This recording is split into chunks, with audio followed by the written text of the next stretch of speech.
Part 1. The Banishment. The massive council chamber floated in space, orbiting a dying star that cast orange light through the tall windows. Ambassador Taeyang Kim stood alone in the center of the circular room, surrounded by 9 alien species who sat in elevated seats above him. He wore his best diplomatic uniform, dark blue with silver trim representing Earth and all of humanity.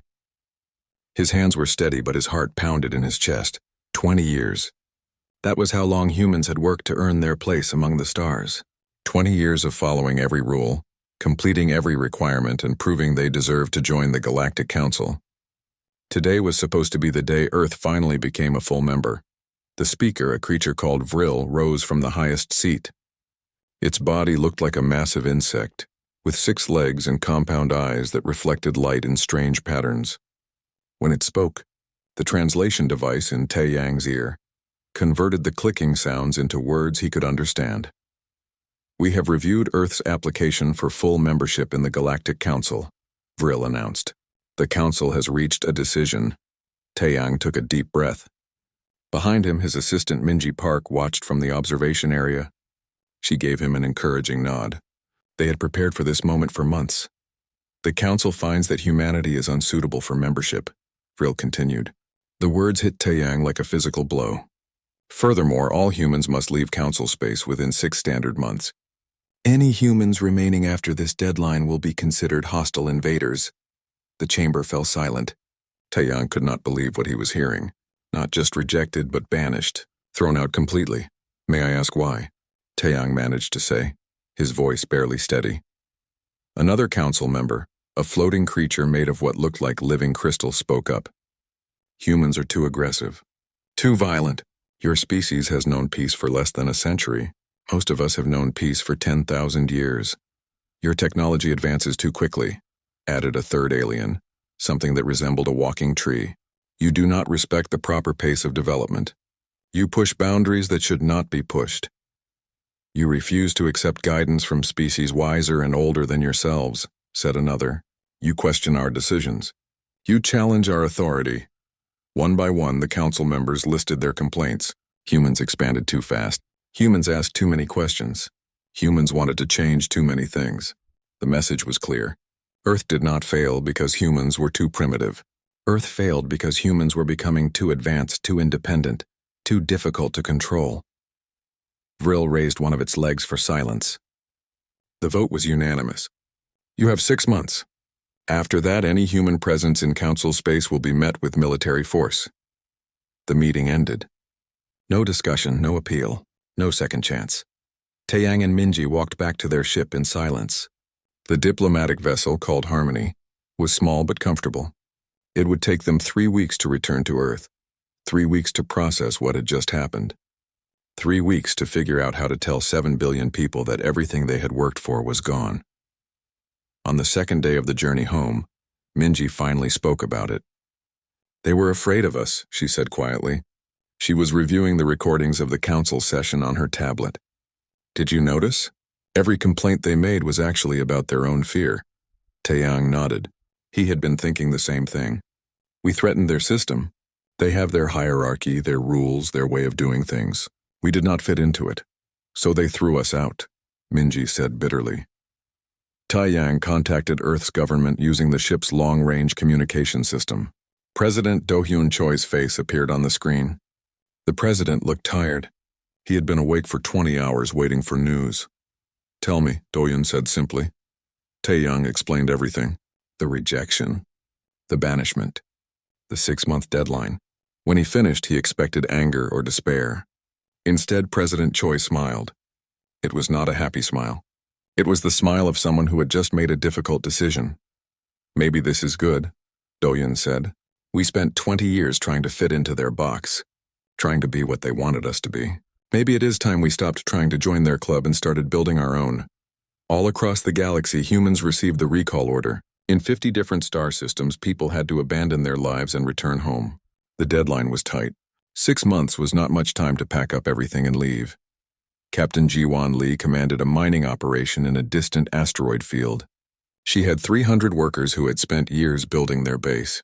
They had drilled into the largest asteroids, set up living quarters deep inside the rock, and established the most productive mining operation in that entire sector. Now they had to leave it all behind. "Load as much as we can carry," Jiwan ordered her crew. "Minerals, equipment, anything valuable. We are not leaving empty-handed." Her workers moved quickly. They knew that other species would probably take over their base the moment they left. They filled transport ships with refined metals, rare elements, and mining machinery. What they could not take, they destroyed. If they could not have it, nobody would. Dr. Hyunwoo Nam ran a research station on a council world. He studied alien plants and animals, work that had taken him 15 years. His laboratory was full of samples, notes, and discoveries. He had alien colleagues who he considered friends, but when he told them he had to leave, they could not look him in the eye. "I am sorry," one of them said. "Our government made this decision. We had no say in it." Hyunwoo packed his research carefully. He could not take the living specimens, but he took all his data. Years of work saved on portable drives. It was not enough, but it was something. Commander Yoonji Kang led a group of merchant ships. She transported goods between human colonies and alien worlds. It was honest work, and she was good at it. But now, alien ports were refusing to let human ships dock. Some species were blocking human vessels from even entering their systems. "They want us gone as fast as possible," Yoonji told her crew. "We take the long road home. Through empty space. It will take longer, but at least we will make it." The journey was dangerous. Uncharted space held many risks. But Yoonji was a skilled navigator. She got her people home safely. 6 months later, every human had left council space. They came home carrying anger, disappointment, and hard lessons learned. But they also brought something else. They brought knowledge. They brought resources. They brought experience. And most importantly, they brought determination. Earth's government called a meeting in Geneva. Military leaders, scientists, business owners, and colony governors from across human space gathered in one room. President Choi stood before them. "The council threw us out because we scared them," he said. "They said we were too aggressive, too ambitious, too dangerous.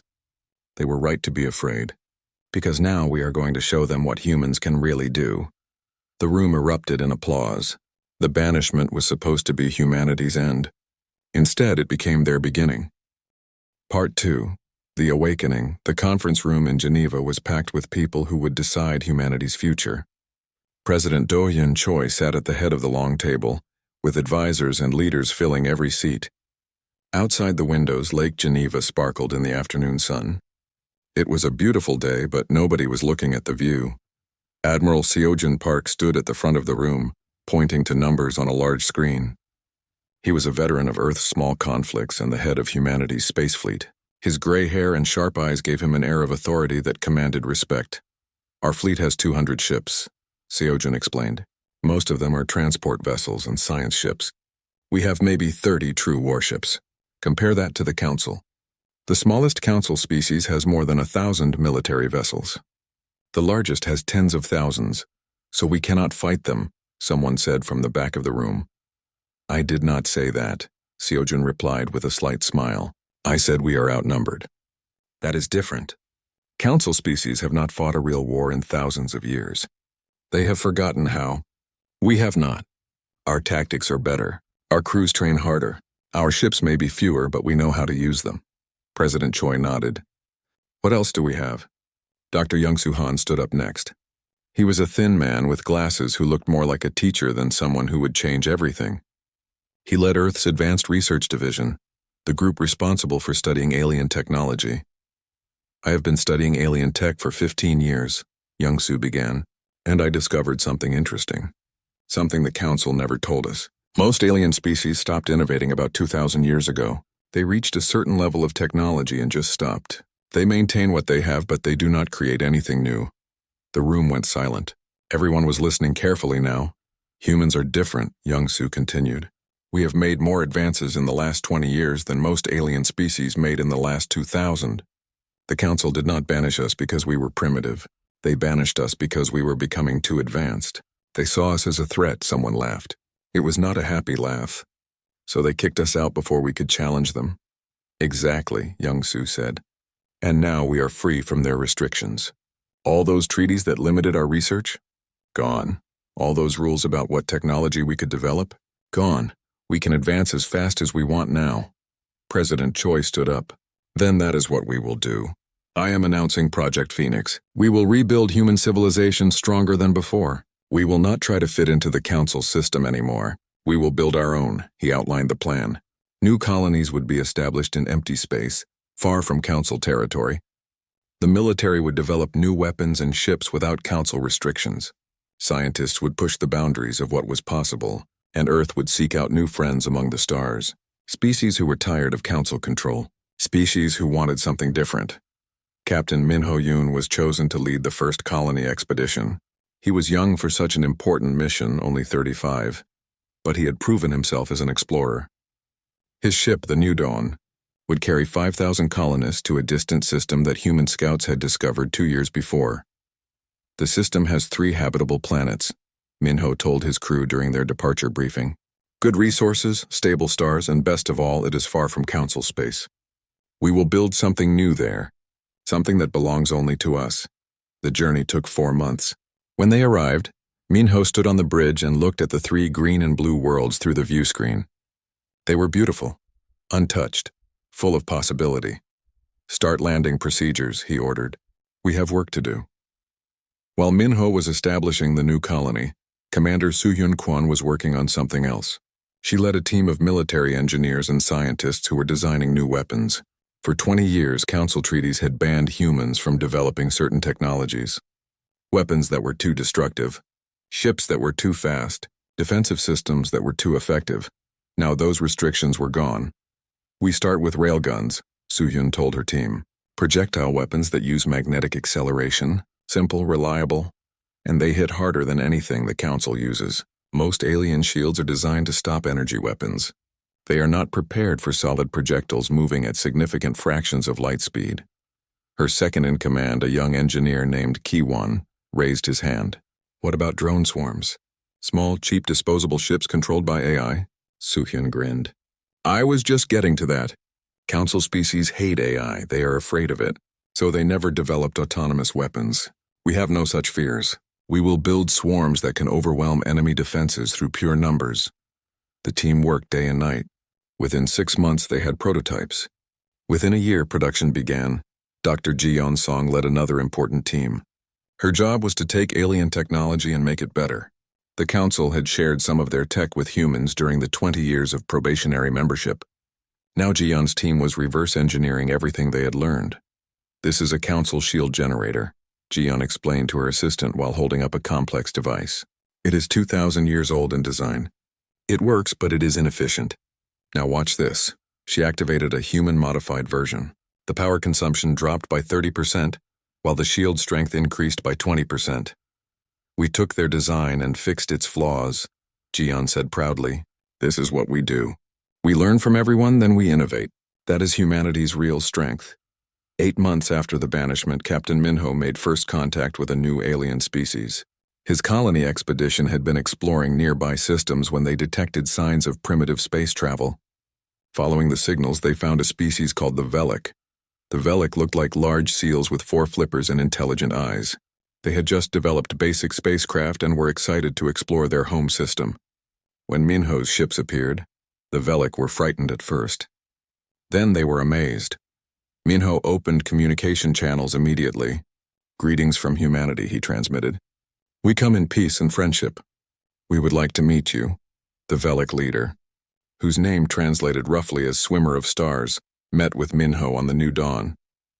The alien looked around the ship with wonder. We thought we were alone in the stars.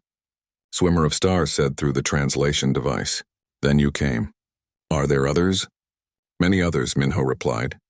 There is a group called the Galactic Council. They control much of known space. But they are not kind to new species. They treat younger civilizations as children who need to be controlled. And you? The Velek leader asked. We believe in friendship between equals, Min-ho said. We would like to offer a partnership. Trade, technology exchange, mutual defense. No control. No hierarchy. Just cooperation. Swimmer of Stars was silent for a long moment. No one has ever offered us such a thing. The answer is yes. The partnership with the Velek was humanity's first alliance as an independent power. It was a small beginning, but it was something important. It proved that another way was possible. a way based on respect rather than control. News of the alliance reached the Galactic Council.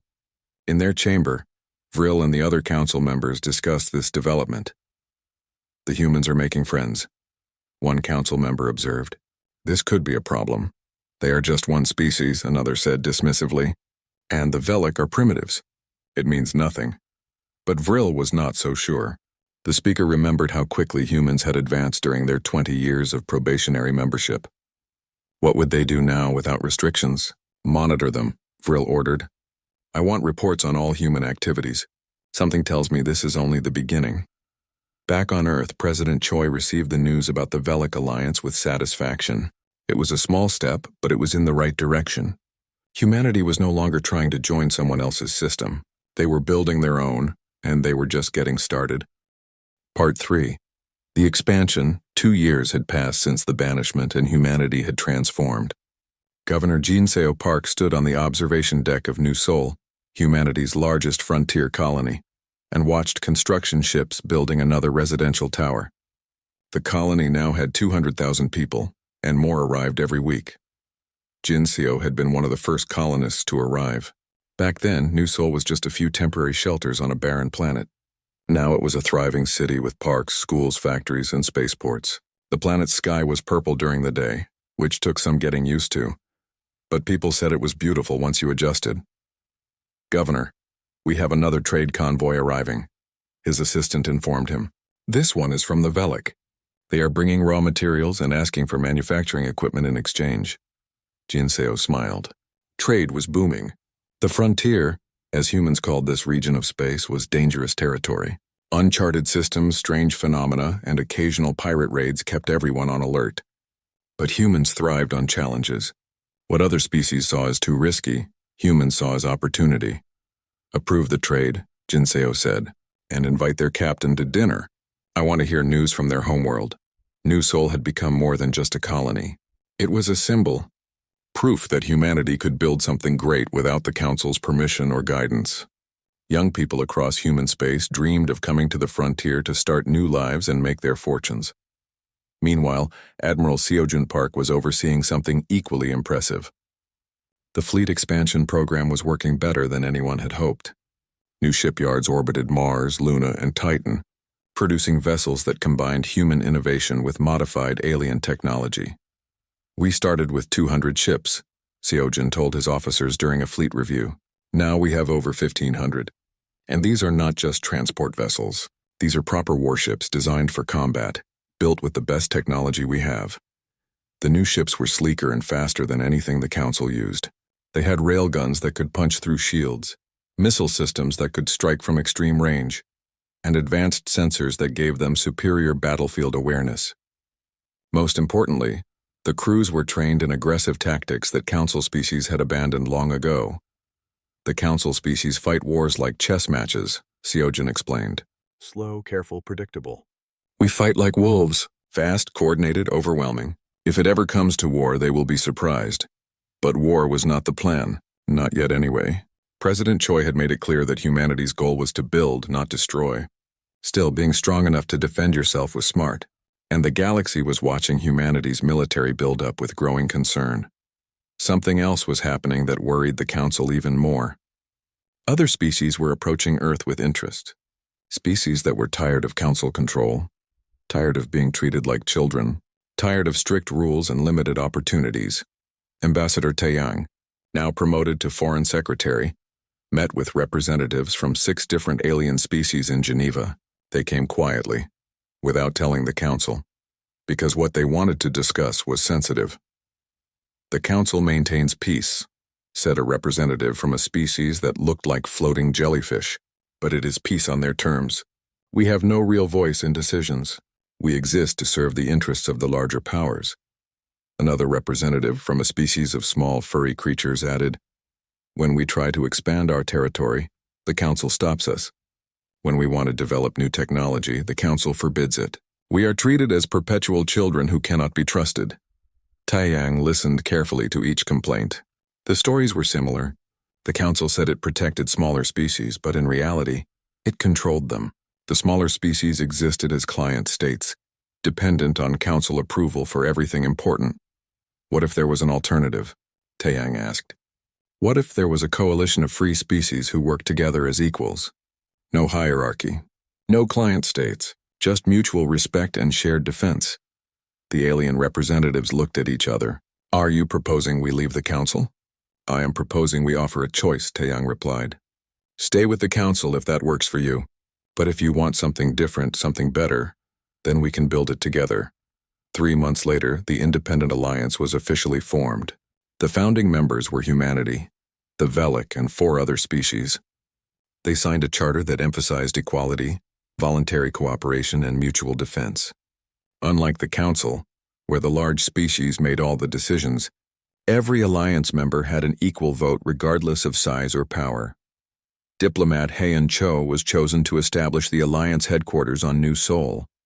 She was young but brilliant, with a gift for bringing different species together. Her first challenge was creating a government structure that actually worked. The council has been around for 10,000 years, Heian told her team. They have procedures for everything. We are starting from nothing, but that gives us an advantage. We can build this system right from the beginning. The alliance government was simple but effective. Each member species sent representatives to a central council. Decisions required a majority vote. No single species could veto anything. Military forces remained under national control, but members pledged to defend each other if attacked. Within a year, the alliance had grown to 12 member species. Trade flourished. Joint research projects began. Alliance ships patrolled the frontier together, protecting against pirates and other threats. It was not perfect, but it worked. And that was more than enough. The Galactic Council watched all of this with growing alarm. Speaker Vril called an emergency session to discuss the situation. The massive chamber was filled with tension as council members argued about what to do. The humans have created a rival power block, said Councillor Thrain, representative of the Kessler species. The Kessler were warriors, the military arm of the council. Thrain was tall and reptilian, with scales that gleamed under the chamber lights. This independent alliance is a direct challenge to our authority. They are not breaking any laws, another councillor pointed out. They stay out of our space. They have the right to form alliances. They are stealing our client species, Thrain hissed. 4 species have left the council to join them. How many more will follow? If we do nothing, the entire order we have maintained for millennia will collapse. The debate went on for hours. Some council members wanted to send a diplomatic mission to negotiate with humanity. Others wanted economic sanctions.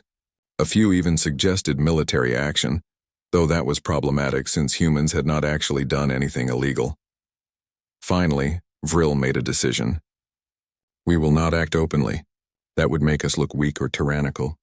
But we will authorize intelligence operations, monitor human activities, identify vulnerabilities, and prepare contingency plans in case the situation escalates. Councillor Thrain was not satisfied with this cautious approach, but he kept his thoughts to himself. The Kessler had their own plans. If the council would not act decisively, perhaps the Kessler would. Back on New Seoul, Governor Jinseo was dealing with a more immediate problem. The colony's rapid growth was straining resources. They needed more water, more food, more power. But Jinseo was not worried. Where humans saw problems, they also saw solutions. We will build a new water processing plant, he told his council, and we will expand the hydroponics farms. The Velic have offered to help.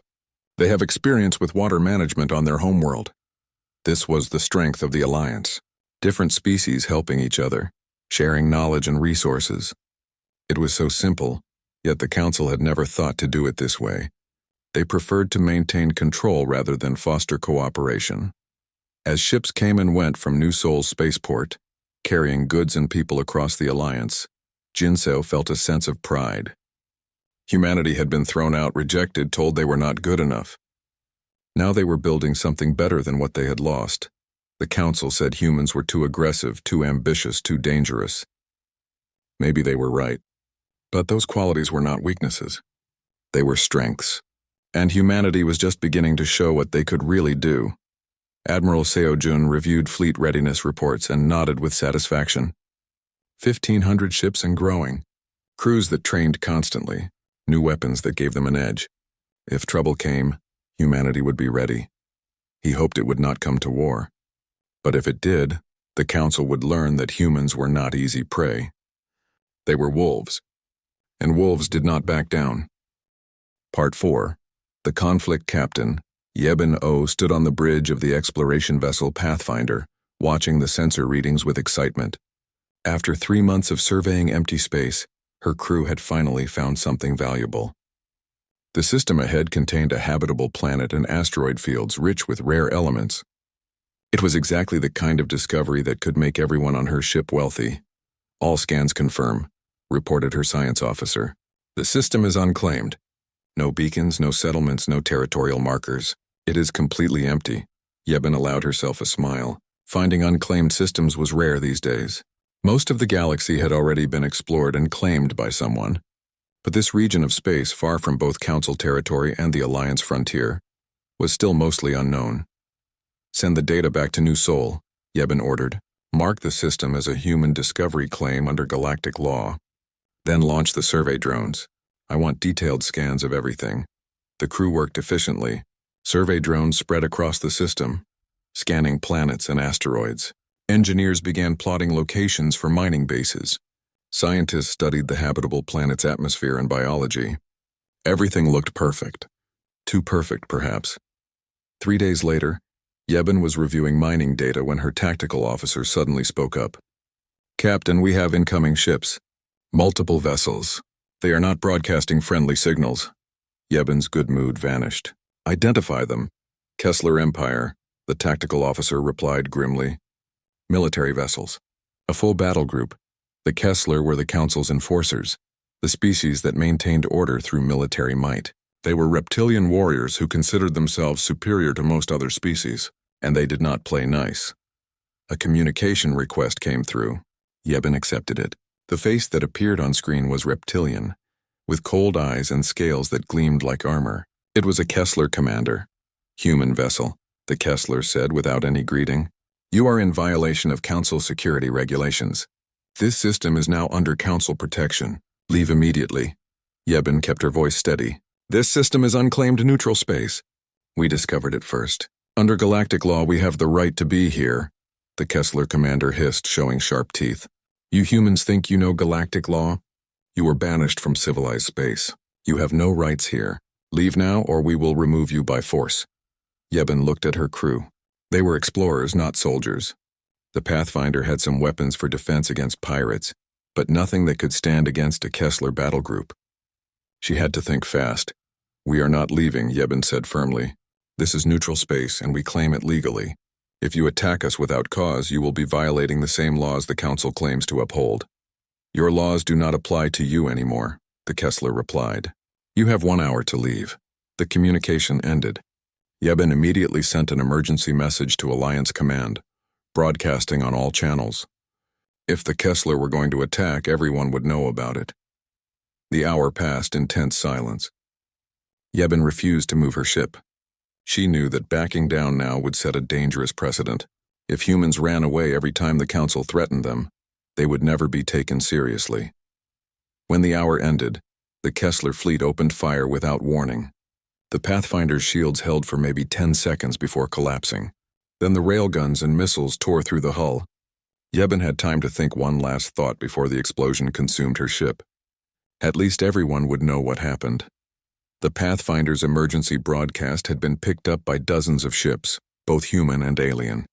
Within hours, every major power in the galaxy knew that the Kessler had destroyed an unarmed exploration vessel in neutral space, without provocation. It was a blatant act of aggression. On Earth, the reaction was immediate and furious. President Choi called an emergency cabinet meeting. The faces around the table were grim. 300 lives lost. Good people who had been doing their jobs killed for no reason except that they were human. The Kessler want war, said Admiral Seogen. They think we are weak. They think we will back down like the other small species do. They are wrong, President Choi said quietly. She looked tired, but her eyes were hard as steel. For 5 years we have been patient. We followed their rules during banishment. We built our alliance peacefully. We avoided conflict, but they attacked us anyway. They killed our people in cold blood. She stood up and addressed everyone in the room. The Council says we are too aggressive, too militaristic. Maybe they should have left us alone. Today, The Kessler Empire is going to learn what humans do when you murder our people. Within 24 hours, President Choi gave a speech that was broadcast across all human colonies and alliance worlds. Her words were simple but powerful. The Kessler attacked the Pathfinder without warning or cause. 300 of our brothers and sisters are dead. The Council calls this peacekeeping. I call it murder. We did not want this war, but we will fight it, and we will win. Admiral Seojin immediately mobilized the fleet. 400 warships, the largest force humanity had ever assembled, began moving toward the disputed system. The Kessler had withdrawn their forces after destroying the Pathfinder, probably expecting humans to complain but do nothing. They were about to be surprised. The human fleet arrived 2 weeks later. The system was empty, but Seojin did not care.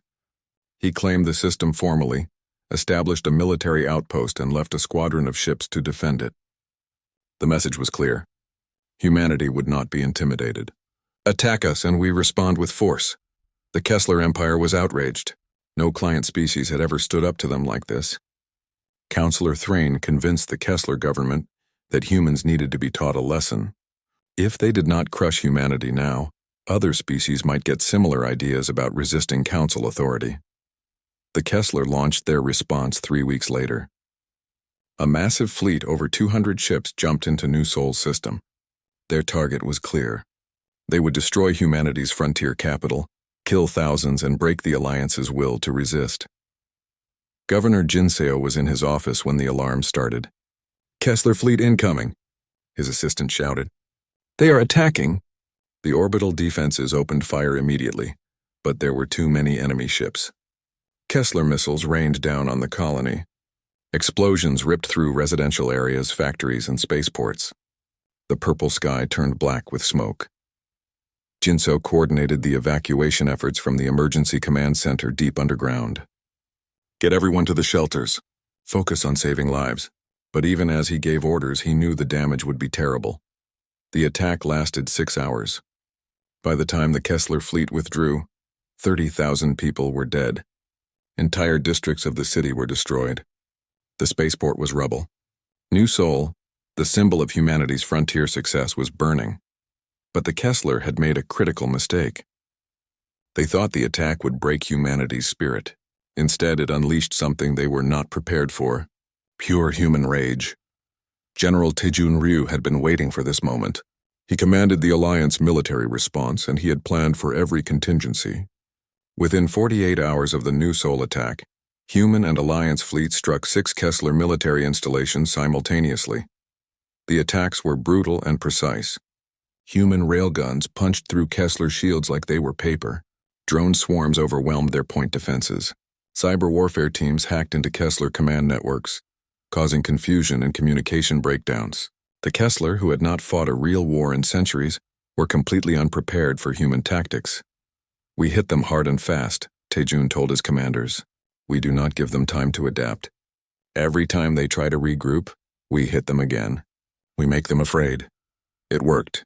Within 3 months, human forces had pushed deep into Kessler space. Every battle was a victory, not because humans had more ships, but because they fought smarter. They used tactics the Kessler had never seen. They took risks the Kessler would never consider. They moved faster than the Kessler thought possible. Other Alliance members joined the fight. Species that had suffered under Kessler bullying for generations saw their chance for payback. Velic ships fought alongside human vessels. Former Council client species provided resources and support. The war became bigger than just humans versus Kessler. It became a rebellion against the old order. The Galactic Council watched in shock as the Kessler Empire, their military enforcers for thousands of years, lost battle after battle. Speaker Vril called emergency sessions, but nobody knew what to do. If they helped the Kessler, they would be openly at war with humanity and the Alliance. If they did nothing, they looked weak. Some council members began to wonder if they had made a terrible mistake 5 years ago. Maybe banishing humanity had not been wise. Maybe forcing humans to become independent had created a monster they could not control. The war raged on. Admiral Seojin led fleets deeper into Kessler territory. Governor Jinseo rebuilt New Sol, making it stronger than before. Ambassador Taeyang welcomed 3 more species into the Alliance. And President Choi prepared for what came next. because everyone knew this war would end eventually. The question was how it would end, and what the galaxy would look like afterward. The war lasted 18 months. 18 months of battles across dozens of star systems. 18 months of loss, sacrifice, and hard-fought victories. But now, finally, it was ending. And it was ending in a way nobody had expected. The Kessler government collapsed from within. After losing battle after battle against human forces, after watching their military pride destroyed by species they considered primitive, after seeing their empire crumble piece by piece, the Kessler people had enough. The military staged a coup, arrested the old leadership, and sent a message directly to Earth. They wanted peace. Ambassador Taeyang sat across from the new Kessler representatives in a conference room on New Seoul. The city had been rebuilt quickly, better than before. New towers reached into the purple sky. The scars of the attack were still visible, but so was the determination to never be vulnerable again. The Kessler representative, a general named Corvin, looked uncomfortable. His species were warriors, proud and fierce. Asking for peace was not something they did easily. "We have reviewed the situation," Corvin said stiffly. "Continuing this war serves no purpose. Our old government made mistakes. We wish to correct them." Taeyang studied the Kessler carefully.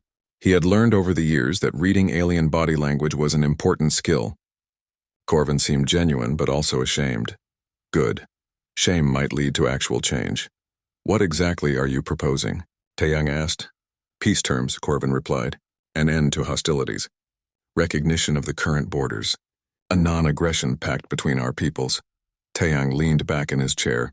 He had discussed this moment with President Choi many times. The temptation to demand harsh terms was strong. The Kessler had killed 30,000 civilians at New Seoul. They had destroyed the Pathfinder without mercy. They deserved to suffer. But revenge was not the same as justice. And harsh peace terms would only create more conflict later. "We accept your proposal," Taeyang said, "but we have one condition. Your government must recognize the Independent Alliance as a legitimate governing body, and you must offer your people a choice. They can stay with the Council, or they can join the Alliance." Corvin was silent for a long moment. "You want us to split our empire?" "I want your people to have freedom," Taeyang replied, "just like every species deserves. If they want to stay with the Council, that is fine. But if they want something different, they should have that option." 3 months later, the Treaty of New Seoul was signed. The terms were surprisingly generous. No territorial annexation, no war reparations, just recognition, respect, and the promise of peace. But there was one dramatic result. Half of the Kessler colonies chose to leave the Council and join the Alliance. The Kessler Empire effectively split in two. The Galactic Council was in crisis. The emergency session in their orbital chamber was the most heated in living memory. Speaker Vril tried to maintain order, but council members were shouting over each other. 3 more species have opened diplomatic channels with the Alliance. One councillor reported, "They are considering leaving us." "Our client species are demanding more autonomy," said another. "They are threatening to join the Alliance if we refuse." "The humans have created a rival power block," Councillor Thrain hissed. Even though his species was now split, he still represented the Council faction of Kessler. "If we do nothing, the entire Council system will collapse. And whose fault is that?" challenged another councillor. "We banished humanity because we were afraid of them. Now they have built something better than what we offered. We created this problem ourselves." "Forgotten how?" "Humans had not." Finally, Councillor Methrin spoke up. Methrin represented one of the oldest and wisest species in the Council. When Methrin spoke, others listened. "We have a choice," Methrin said calmly. "We can fight to maintain our control and probably fail. Or we can adapt. The galaxy is changing. We can change with it, or we can become irrelevant." After weeks of deliberation, the Council made a historic decision. They sent an official delegation to Earth, requesting negotiations. President Choi was near the end of her final term. She had led humanity through banishment, rebuilding, and war. Now she would negotiate the peace that might define the galaxy for generations. She chose to meet the Council delegation on New Seoul, not on Earth. The symbolism was important. New Seoul had been attacked and destroyed. Now it was rebuilt and thriving. It showed humanity's resilience. The Council delegation arrived with great ceremony. Speaker Vril led the group along with representatives from all 9 Council species. They met President Choi in the new government complex that overlooked the city. "We come to offer a new arrangement," Frill said. The translation made the insectoid's clicking sounds into words, but the tone was careful, almost nervous. "The Council recognizes humanity and the Independent Alliance as a sovereign power. We propose formal diplomatic relations, trade agreements, and a mutual non-aggression framework." President Choi listened quietly. Director Chang Min-seo, head of Alliance Intelligence, sat beside her. He had advised rejecting any Council offer. Humanity held the advantage now. They should press it. But Ambassador Taeyang had argued differently in private meetings. "We did not build the Alliance to replace the Council's empire with our own," he had said. "We built it to prove there is a better way. If we act like conquerors now, we become what they feared we were." President Choi made her decision. "We accept diplomatic relations and trade. But the non-aggression framework must include recognition that the Alliance is your equal, not your subordinate. We are not asking for your permission to exist. We are offering you the opportunity to coexist with us peacefully." The Council delegation conferred quietly among themselves. Finally, Vril spoke. "That is acceptable." The treaty was signed 1 week later. After 10 years of conflict, humanity had achieved something remarkable. They had forced the ancient Galactic Council, 10,000 years old, to recognize a new power as their equal. The galaxy would never be the same. 20 years passed. The Alliance grew to 30 member species. New colonies spread across previously empty space. Trade flourished between Alliance and Council territories. The rivalry remained, but it was peaceful competition rather than conflict. Captain Gina Bayek commanded the Resilience, Earth's newest and most advanced flagship. She was part of the first Joint Council-Alliance patrol, protecting trade routes in a disputed border region from pirates and raiders. Her crew was mixed. Humans, Velik, former Kessler, and even 2 Council species worked side by side. They represented a new generation that had grown up after the war. They did not carry the same grudges and fears as their parents. "Captain, we have a distress signal," reported the communications officer, a young Velik named Swimmer of Depths. "A transport ship is under attack by pirates." "All ships, battle stations," Gina ordered. The joint patrol, 4 ships total, moved to intercept. The pirates fled when they saw military vessels approaching. The transport was saved. Later in her quarters, Gina thought about her grandmother. She had served on the diplomatic vessel that carried Ambassador Taeyang home after the banishment. Her grandmother often told that story, calling it humanity's darkest hour. But Gina knew better. It was not humanity's darkest hour. It was their liberation. The Council had rejected humanity because humans did not fit into their system. They were too ambitious, too aggressive, too difficult to control. The Council thought they were protecting the galaxy by keeping humans out. Instead, they had freed humanity to become something greater. No longer bound by Council restrictions, humans had built their own path.